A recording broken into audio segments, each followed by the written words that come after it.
Well.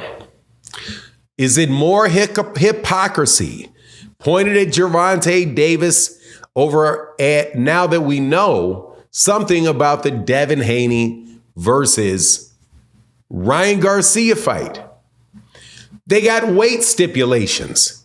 Who would have thought? Weight stipulations in a Devin Haney Ryan Garcia fight. I thought we didn't have those, but we do. Now it's a different type of stipulation. However, it's a weight stipulation nonetheless, and it absolutely shows something about why Gervonta Davis had one in there with Ryan Garcia himself. Now, let's talk about that in this video.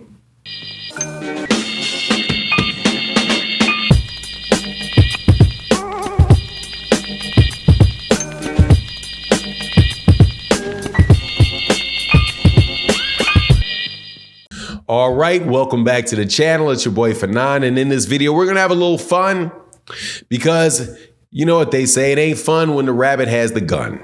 Whole lot of people doing a whole lot of bad talking about Gervonta Tank Davis or a bunch of things that wind up turning around and happening and being done by the same people that said it and that complained about it to begin with. Stipulations and requirements. This time, presumably coming from Devin Haney towards Ryan Garcia, but a very reasonable one, I must admit. However, it does show you exactly why Gervonta Davis did the same thing.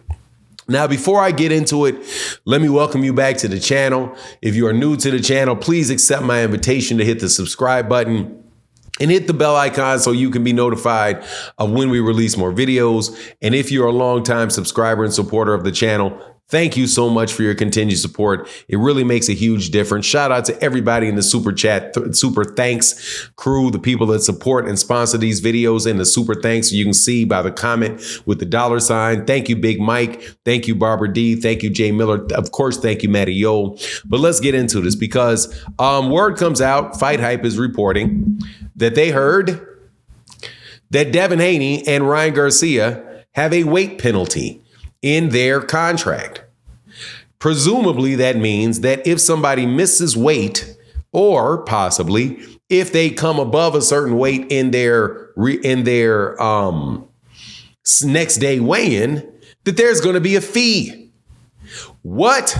Weight stipulations? Come on, man. Why would you do that? That's how you drain people. That's how you take advantage of people. Remember when Mikey Garcia fought Adrian Broner, and when in that contract, Mikey Garcia had a very stiff penalty for if Adrian Broner missed weight for a 140-pound a fight that was supposed to happen at a catch weight of 144 pounds. And Adrian Broner wound up coming in 2 pounds below that to try to avoid that financial penalty. And as a result, looked like an absolute and complete skeleton. Do you remember that? That was put on Mikey Garcia, and Mike goes, hey, man, if you miss the weight, hey, decide to have the fight or don't have the fight. But to penalize somebody, all that money for missing weight, come on, man. That's not in the WBA rules. That's not in the WBC rules. That's not in the rule book. All that means is they can't fight for the belt and only you can lose it. They won't get it. That's the rules. Isn't that what people said when they heard that Gervonta Davis had a rehydration clause in the contract for Ryan Garcia, where he said you cannot weigh in the same day of the fight at any more than 146 pounds. And then people pointed out, hey, well, the IBF has the same thing. If you were fighting for the 135-pound title for the IBF, it'd be the same thing. But but no, that's not in the rule book. We don't want any stipulations that aren't in the rule book. No stipulations. I don't care if it makes sense. So I'm serious. I literally had debates with people on this channel, if you want to call them that, where they said it really doesn't make a difference whether or not a rehydration clause or a weight clause or something like that is a good idea, or whether I think that that's a smart thing to do. It's the fact that it's not in the rule book for the sanctioning bodies that makes it unfair. That's what. So no, we shouldn't do that. Well, this isn't in the rule book, and this is related to weight, and this is something that could actually affect the fight by making somebody get so far below weight that they actually drain themselves out, that they actually weight drain themselves for a fight. Also, doesn't it show a legitimate worry from both parties, or either party, whoever asked for it and whoever agreed to it, because I'm sure it applied to both people? Isn't this also a legitimate fear that one of the two fighters may come in too big? Wouldn't, if Devin Haney said, hey, man, I need a penalty if you miss weight, what difference is Devin's not going to lose his championship belt if Ryan Garcia misses weight?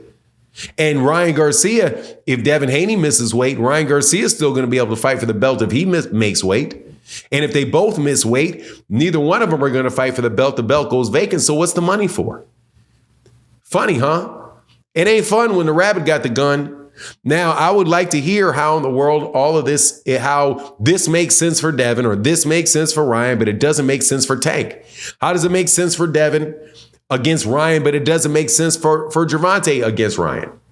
How is this? Somebody amazing, man. Somebody amazing how when people say, well, no stipulations, I'm not having any stipulations. If I fight him, no stipulations. But there's the stipulation right there. Now, I have to tell you again, I understood what happened with Ryan Garcia and Gervonta Davis. Gervonta fought at 135.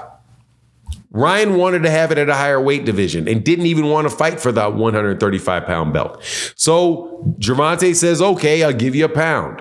But in exchange for the pound, I need for you to put a rehydration clause. You're not going to come in here weighing 170 pounds. You're a big guy. No.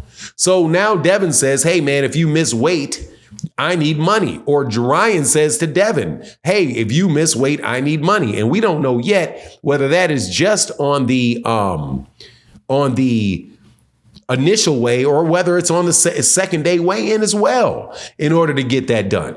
But you know how it goes. Stipulations work for certain people, huh? Stipulations are okay for certain people, huh?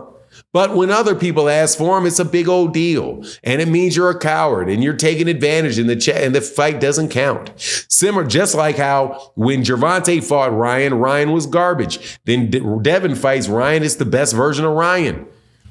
Look, man, I'm going to say this just like I say about the promotion of Devin for every day of the year, even when he doesn't have a fight. It's just too much, man. It's just too much. Stop trying to get people, trying to like run people down for everything you hear, trying to make, because eventually your guy's going to do the same thing.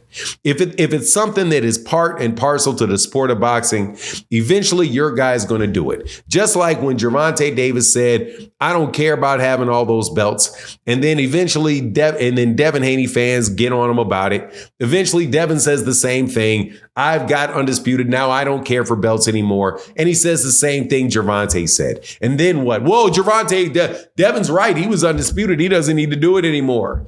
Right? Weight division, weight clause, weight stipulation for weight stipulation in a contract for Gervonta Davis. No, that's all, man. That's weak. He's draining his guy. Weight stipulation for Devin Haney in his contract. Can't wait to hear the excuse for that. But anyway, you know what it is. That's my take on the matter. Please let me know what you think in the comment section. And with that, I'm out. Deuces.